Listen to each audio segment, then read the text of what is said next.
राजा ने जब मुनि का आना सुना तब वे ब्राह्मणों के समाज को साथ लेकर मिलने गए और दंडवत करके मुनि का सम्मान करते हुए उन्हें लाकर अपने आसन पर बैठाया।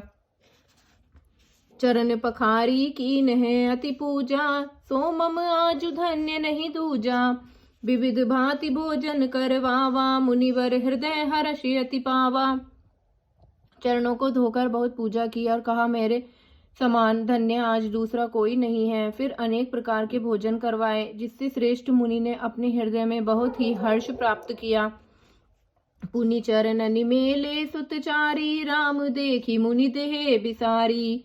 भय मगन देखत मुख शोभा, जनु चकोर पूरन ससी लोभा। फिर राजा ने चारों पुत्रों को मुनि के चरणों पर डाल दिया, उनसे प्रणाम कराया। श्री रामचंद्र जी को देखकर मुनि अपनी देह की सुधि भूल गए।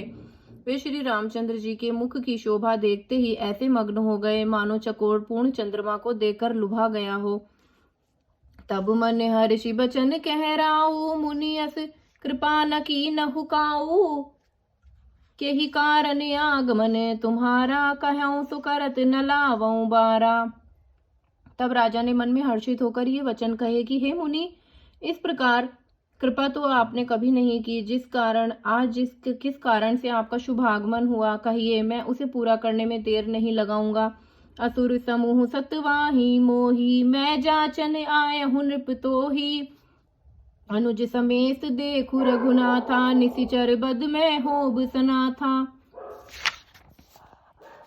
मुनि ने कहा कि हे राजन, राक्षसों के समूह मुझे बहुत सताते हैं, इसीलिए मैं तुमसे कुछ मांगने आया हूँ। छोटे भाई सहित श्री रघुनाथ जी को मुझे 2 राक्षसों के मारे जाने पर मैं सनाथ सुरक्षित हो जाऊंगा।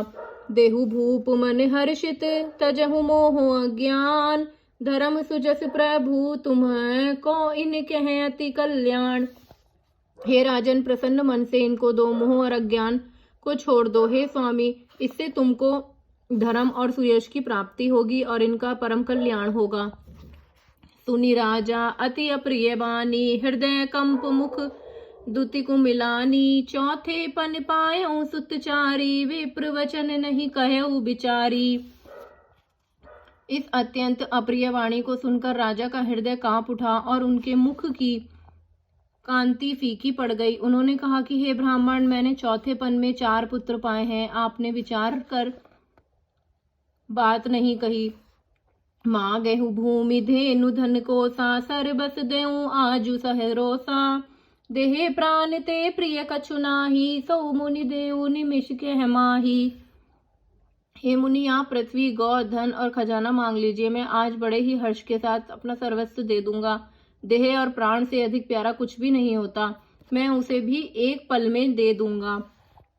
सब सुत प्रिय मोहि प्राण की नाई, राम देत नहीं बनई गोसाई। कह निशिचर अति घोर कठोरा, कह सुंदर सुत परम किशोरा। सभी पुत्र मुझे प्राणों के समान प्यारे हैं, उनमें भी हे प्रभु राम तो किसी प्रकार भी देते नहीं बनता। कहाँ अत्यंत डरावने और क्रूर राक्षस और कहाँ परम किशोर अवस्था के बिल्कुल सुकुमार मेरे सुंदर पुत्र। सुनि नृप गिरा प्रेम रस सानी, हृदय हर्ष माना मुनि ज्ञानी। तब वशिष्ठ बहुविधि समुझावा, नृप संदेह नास कह पावा। प्रेम रस में सनी हुई राजा की वाणी सुनकर ज्ञानी मुनि विश्वामित्र जी ने हृदय में बड़ा हर्ष माना। तब वशिष्ठ जी ने राजा को बहुत प्रकार से समझाया, जिससे राजा का संदेह नाश को प्राप्त हुआ। अति आदर दऊ तनय बुलाए, हृदय लाई बहु बिहति सिखाए। मेरे प्राण नाथ दुत दो, तुम्हें मुनि पिता आन नहीं को।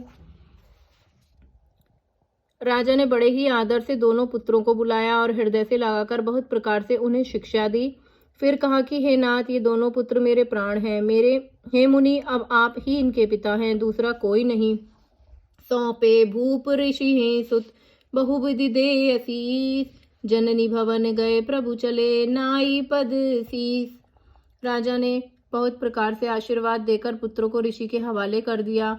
फिर प्रभु माता के महल में गए और उनके चरणों में सिर नवाकर चले। पुरुष सिंह दऊ वीर, हर्ष चले मुनि भय हरन। कृपा सिंधु मति धीर, अखिल विश्व कारण करन। पुरुषों में सिंह रूप दोनों भाई राम और लक्ष्मण मुनि का भय हरने के लिए प्रसन्न होकर चले। वे कृपा के समुद्र, धीर बुद्धि और संपूर्ण विश्व के कारण के भी कारण हैं। जय जय सीताराम।